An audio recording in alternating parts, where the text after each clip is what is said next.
Lithuania. Or maybe it's Latvia. Give me 1 second. It is a matter-of-fact Lithuania. You've probably seen videos or shorts by now. Every Halloween they pop up about the Hill of Crosses in Lithuania.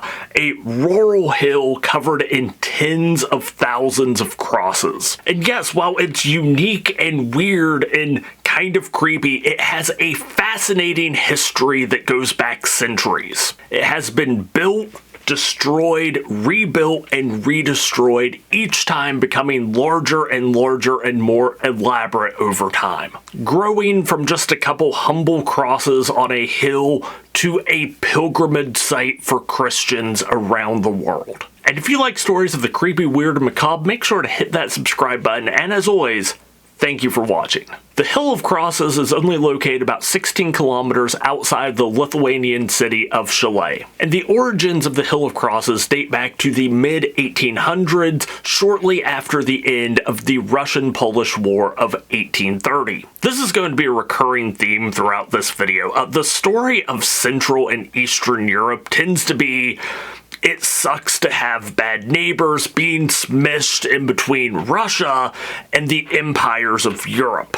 This war kicked off after a bunch of Lithuanian, Polish, Belarusian, and Ukrainian military officers and officers in training decided that they no longer wanted to fight for the Imperial Russian Army. And this conflict even had its roots much further back in a conflict that had been in the 1700s when Poland had been split up between Russia, Austria, and Prussian forces.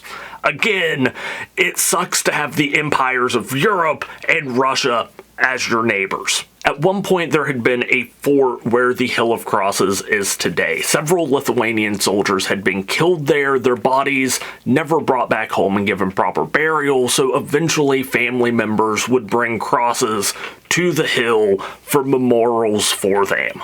Over time, there would be more and more conflicts in the area. The next big one would be World War I, and with more casualties, more people would bring crosses to this hill. And after World War I, Lithuania would gain independence again. It would eventually be picked apart by Russia, Germany, and Poland, which, seeing what would eventually happen to Poland at the beginning of World War II, seeing Poland kind of pick apart a country with Russia and Germany is like watching a German shepherd run around with two feral wolves. And during this time period, the Hill of Crosses would be a place that people would travel to mourn those who had been lost in battle, to pray for their country, and to pray for their national identity that was growing smaller and smaller every day. And during this period, the Hill of Crosses would grow from 50 crosses to over 400 crosses. And after World War II, during the 1940s, Lithuania would become occupied once again,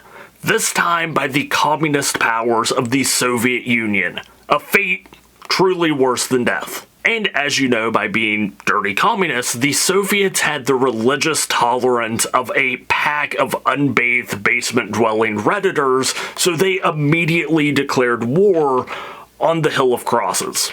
But the Hill of Crosses was no longer just a memorial for the dead. It was no longer just a religious holy site. It had become super intertwined with the national identity of Lithuania and Lithuanian independence. And if there's two things that Soviets hate, well, it's holy sites and it's independence. The Soviets would try to stamp out the Hill of Crosses, but the Lithuanians fought back. After 20 years of non-stop and intense religious persecution and religious propaganda, the Hill of Crosses actually grew, going from about 400 crosses in the 1940s to over 5,000 in the 1960s. Yeah, despite all the arrest, all the persecution, the Lithuanians just kept bringing crosses to the hill. And if you're sitting there thinking, wait, Best Virginian, is this a reasonable men doing unreasonable things video? It always was. It always was. Seeing that religious persecution and propaganda wasn't enough, the Soviets attempted to bulldoze over the Hill of Crosses. The wooden crosses were burned. The middle ones were taken and used for scrap metal. The concrete and stone ones were smashed and buried. But people kept sneaking out at night to put crosses back on the hill. The pilgrimages continued. In order to try and curb this, the Soviets would eventually station Red Army soldiers and officials from the KGB near the Hill of Crosses to try and keep it from growing. And they failed.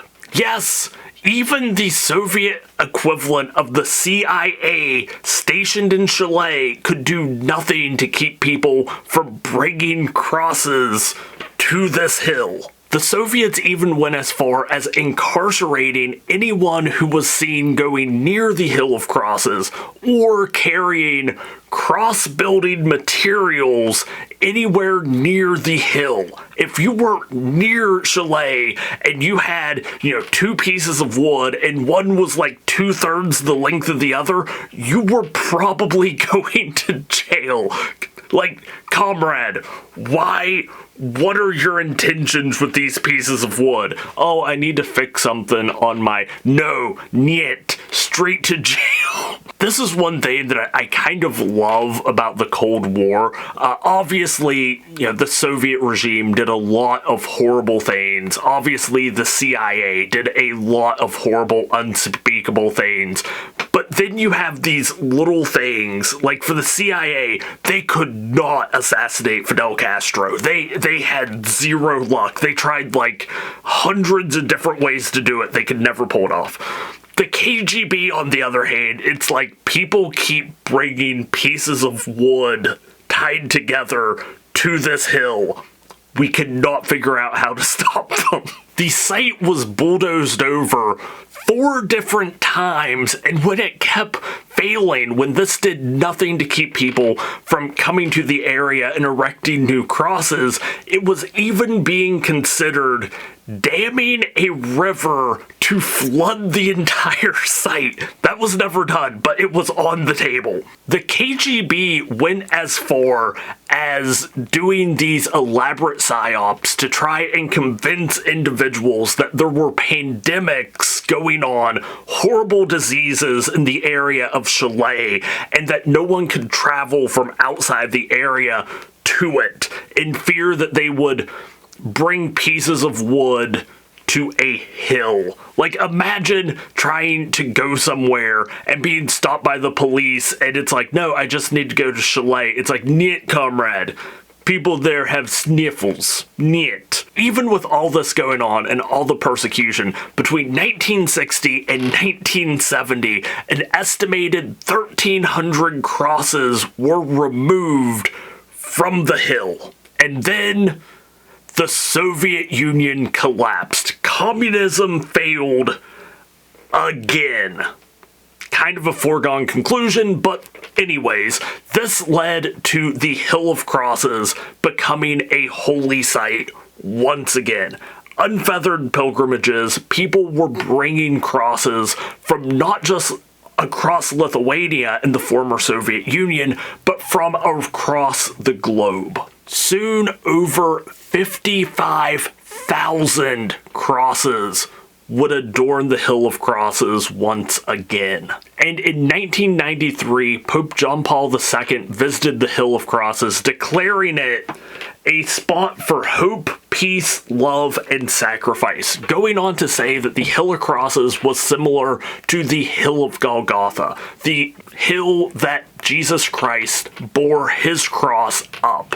People had, despite persecution throughout the Soviet regime, had bore their crosses to bring to the Hill of Crosses as an act of defiance against the authoritarian regime. And that is awesome. Today, the Hill of Crosses has over 200,000 crosses and crucifixes, rosaries, statues of Lithuanian heroes, and depictions of the Virgin Mary. And if you're ever in the area, English guided tours start at between about 40 and 60 euros. So definitely, if you're ever in the area, if I ever am outside of the United States, it's one of the places I absolutely want to visit. Again, not just because it's a really cool, unique memorial, but it's one of the pillars of defiance.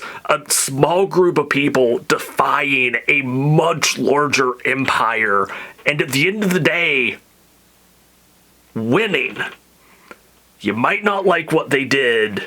You might not like how they did it, because you might be a filthy communist, but at the end of the day, you have to respect the people who brought their crosses to the hill in acts of defiance. Thank you for watching, ladies and gentlemen. Let me know what other topics you would like to see me cover in future video.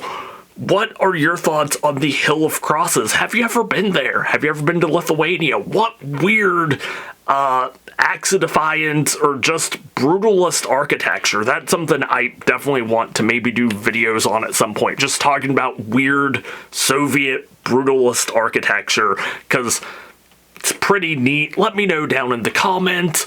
But until next time, don't forget to stay wild, stay wonderful, and I'll talk to you later.